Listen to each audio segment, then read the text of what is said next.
Ya. Selamat malam Pak Ragil yang saya hormati selaku BP, dan selamat malam untuk Pak Alfonsus dan Bu Yani. Selamat malam, Pak Asbi. Selamat malam. Pada malam hari ini kita akan melakukan kegiatan coaching yang sesuai dengan alur Tirta seperti praktek latihan kita kemarin, Bapak Ibu. Jadi nanti ada beberapa hal yang saya amati, seperti apakah pada saat kegiatan coaching, coach sudah mendengarkan secara aktif, mengajukan pertanyaan yang berbobot, dan bagaimana princess coach saat kegiatan coaching. Di sini Pak Alfonsus sebagai coaching dan Bu Yani sebagai coach. Kami persilakan pada malam hari ini. Monggo. Selamat malam Pak Alfon. Selamat malam, Bu Yani. Tadi Pak Alfon menghubungi saya. Ada apa kira-kira Pak Alfon? Apa Iya, yang mau disampaikan? sebenarnya dari waktu kemarin, Bu, 3 hari yang lalu itu saya mau menghubungi Bu Yani. Cuman ada beberapa kesibukan yang harus saya selesaikan di sekolah sehingga ya tadi itu baru sempat, tapi itu pun juga nggak nyambung nampaknya. Oleh sebab itu pada kesempatan ini menjadi momen yang benar-benar berharga. Ini artinya karena ada beberapa hal yang mau saya diskusikan dan yang menjadi prioritas itu satu soal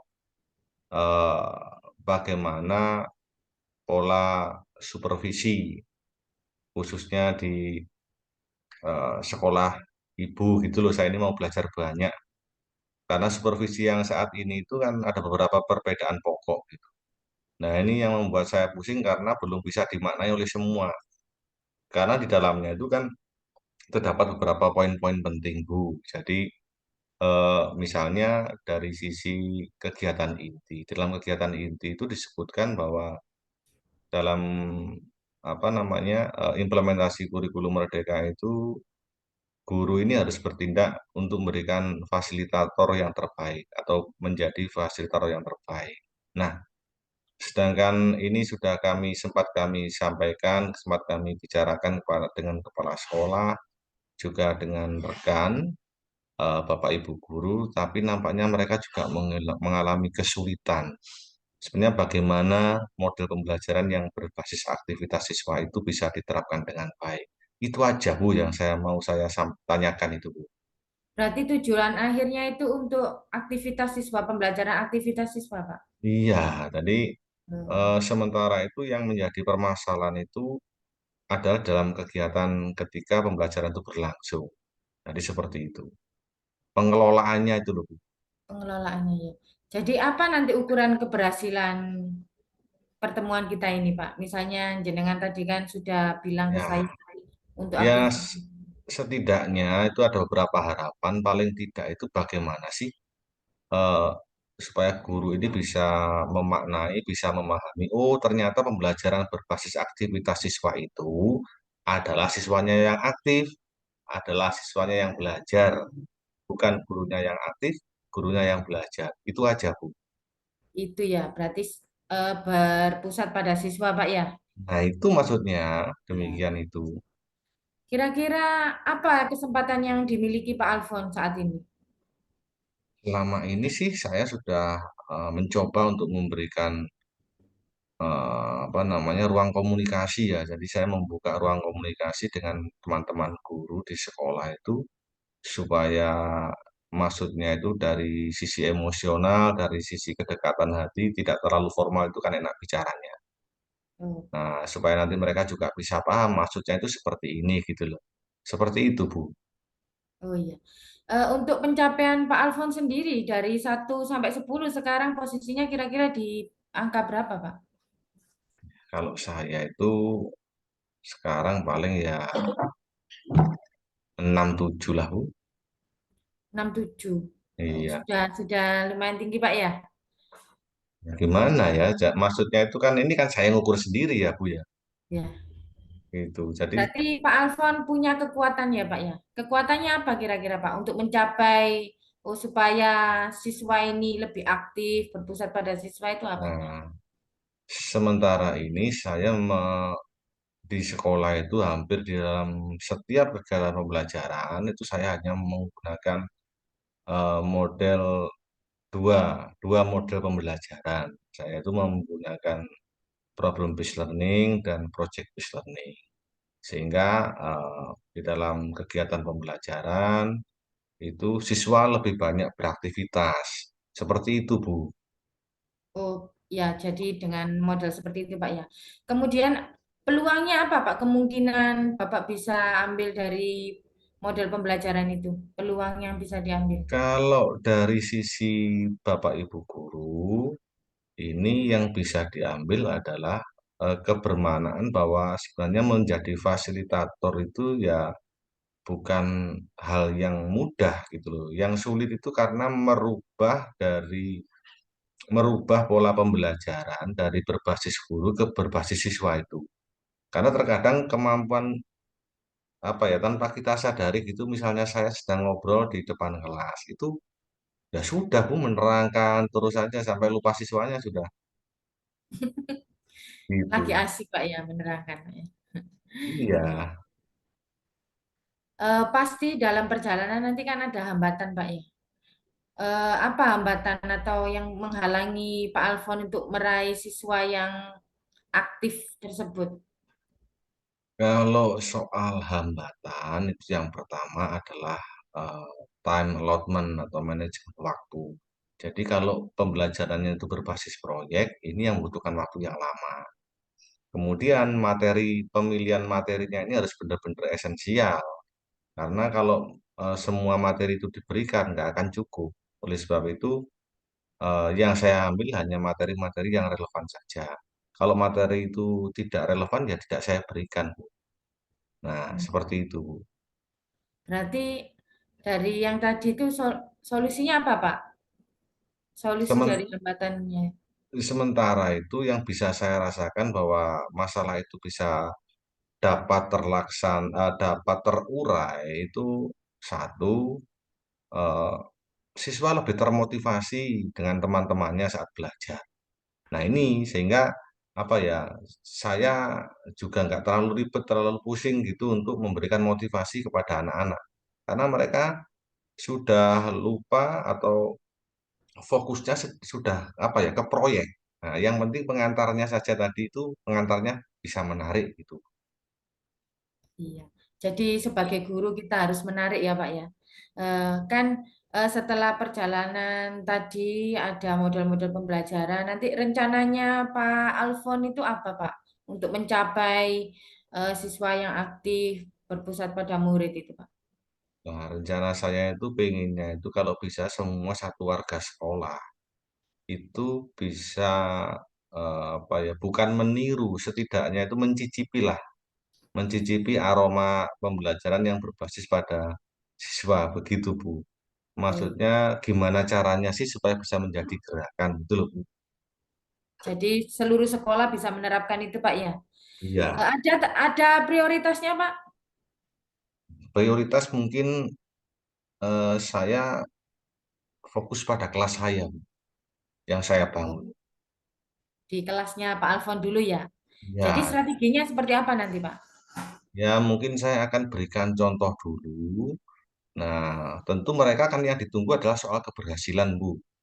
Iya. Nah, ini kalau nanti memang proyeknya ini memang nanti bisa berhasil, setidaknya ini bisa menginspirasi lah dari apa bukti-bukti pembelajaran yang sudah ada itu nanti bisa saya jadikan bahan untuk bolehlah share ke rekan-rekan guru sehingga paling tidak mereka memiliki persepsi yang sama. Oh, ternyata pembelajaran saat ini tuh yang relevan adalah pembelajaran berbasis pada aktivitas siswa atau yang tadi Bu Yani sebut student center itu.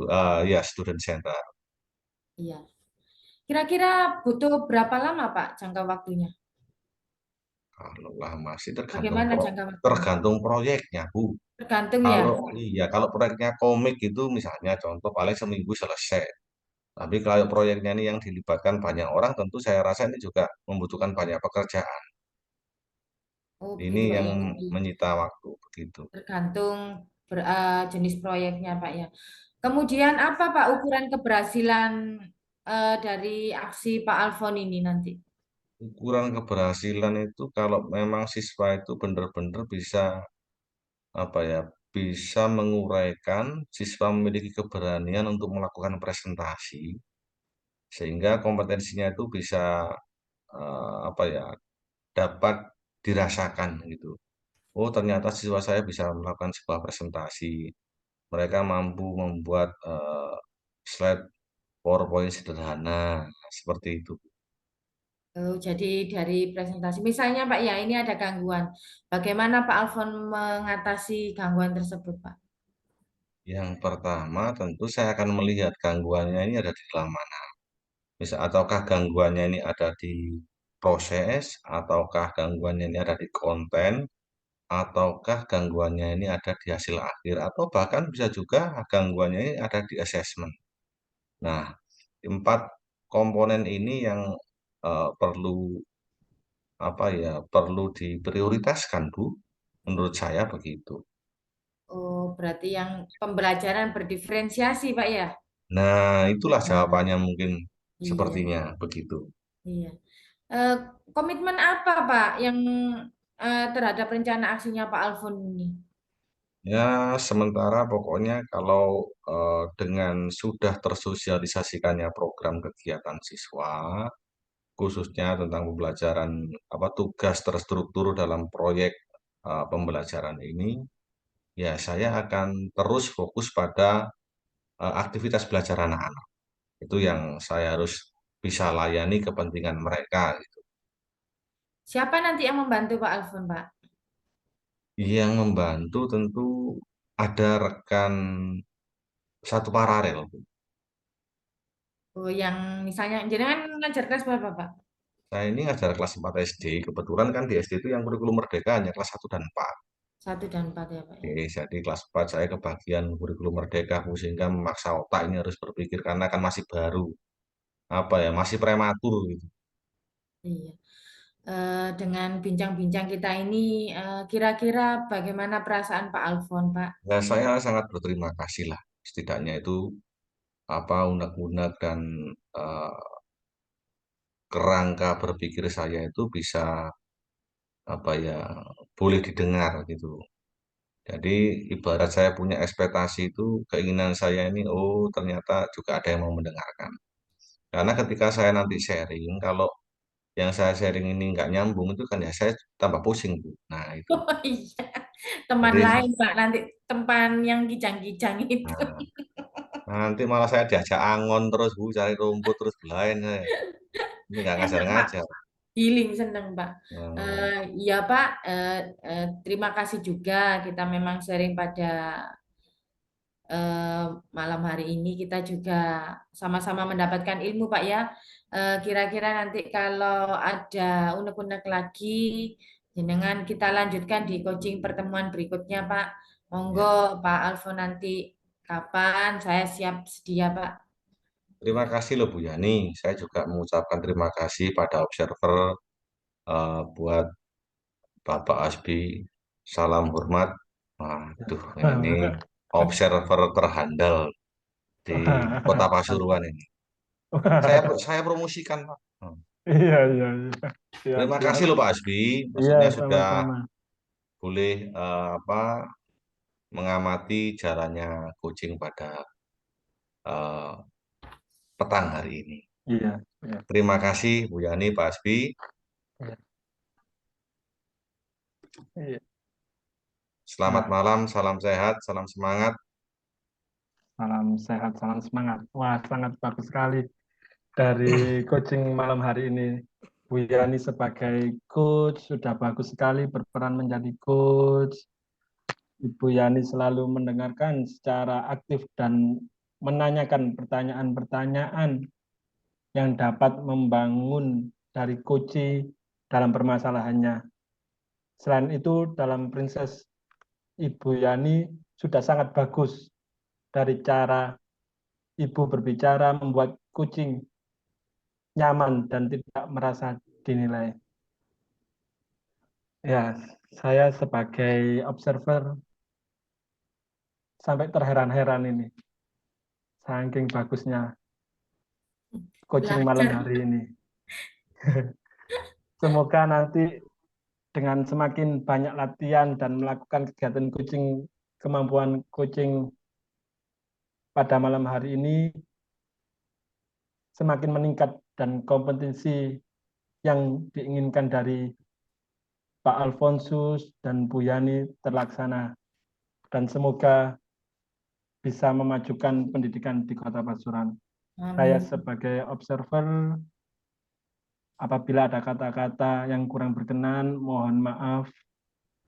Saya akhiri. Selamat malam. Wassalamualaikum warahmatullahi wabarakatuh. Selamat malam. Waalaikumsalam. Waalaikumsalam warahmatullahi wabarakatuh.